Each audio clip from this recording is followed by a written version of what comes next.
Hi, this is Katherine Watts, and I am presenting my infographic on colorectal cancer and plant-based diets.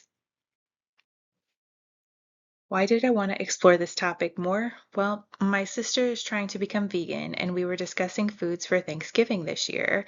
And my mom was very frustrated that she wouldn't be having the same foods as the rest of us, and proceeded to tell her that all vegetarian foods were garbage anyway. Liu et al. 2023 was an article that was brought up during this semester with really in relation to colorectal cancer risk, and it showed that plant dietary index and healthy plant dietary index were both associated with a lower colorectal cancer risk, 13 and 15% lower risk respectively. It also showed that genetic predisposition to colorectal cancer didn't cancel out the effects of a diet, but it was increased more in males than females. The authors also share that this result didn't expand to other ethnic groups, so I was curious if the research would hold up with other ethnicities and if women still didn't show the same benefit as men whenever they were choosing a healthier plant-based diet. This is my infographic, and it says all plants are created equal. Your colon disagrees when it comes to colorectal cancer. The first thing we're going to take a look at is the quantity. Eating meat less often. People who limited meat intake had a 9% lower relative risk reduction for colorectal cancer compared to regular meat eaters who ate meat more than 5 times per week, according to Waitling et al. 2022. The second thing I wanted to take a look at was the quality.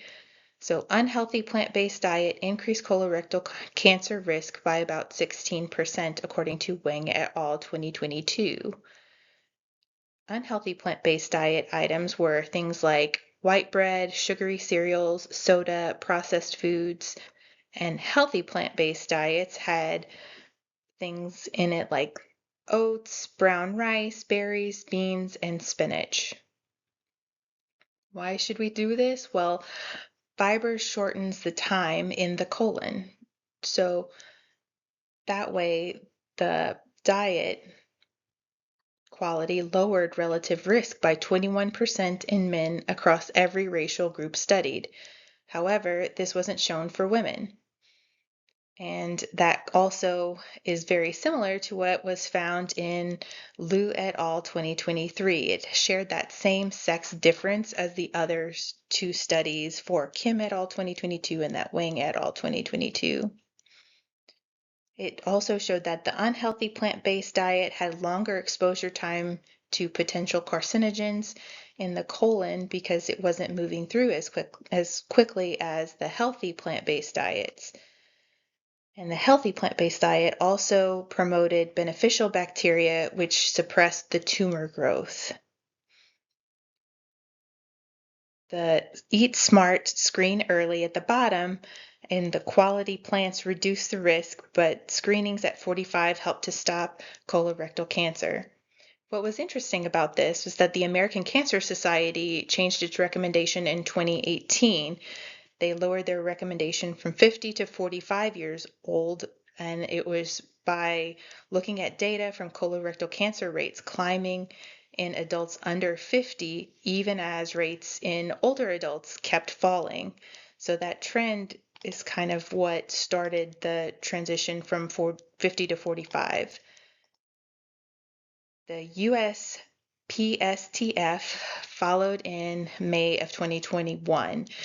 And that was publishing data in the JAMA, which is the recommendation that actually changes insurance coverage rules in the US, since the Affordable Care Act requires private insurers to cover.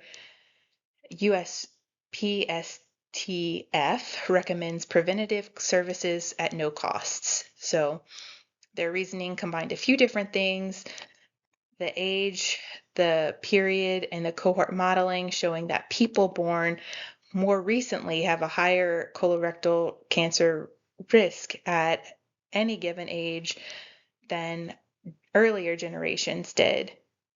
Plus, microsimulation modeling from the Cancer Institute and Surveillance Modeling Network, estimating that starting screening at 45 instead of 50 would prevent a meaningful number of people and cases and deaths of colorectal cancer.